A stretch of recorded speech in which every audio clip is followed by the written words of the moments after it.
korang macam mana nak cari boyfriend Dah lama tak ada boyfriend. Sebab aku macam duduk rumah je, aku tak keluar, aku tak. Sebab dulu kan selalu pergi club kan. Kalau boleh hari-hari 3 kali sehari nak pergi club macam makan ubat.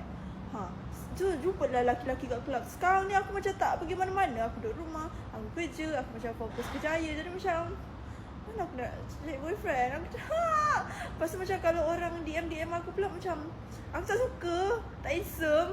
Tak ada pula handsome DM aku. Dia macam mana dia bukanlah sekarang, dia macam untuk masa depan. Kita kena fikir untuk masa depan. Like if one day kalau macam aku nak ada boyfriend, macam mana macam mana aku nak terjumpa aku punya boyfriend tu. Dia macam bukanlah hidup tu macam berpaksikan lelaki. Tidak, aku macam tak nak sekarang. Aku cuma macam one day, faham tak?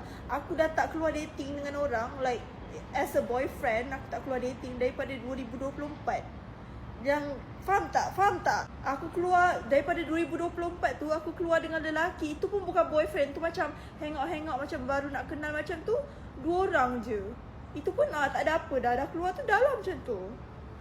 Aku dah lama gila tak dating. Aku risau apa tahu? Sebab aku sekarang tak rasa macam nak lelaki tu macam satu keperluan. Aku tak rasa berselera tengok lelaki. Risau lah aku menopause ke.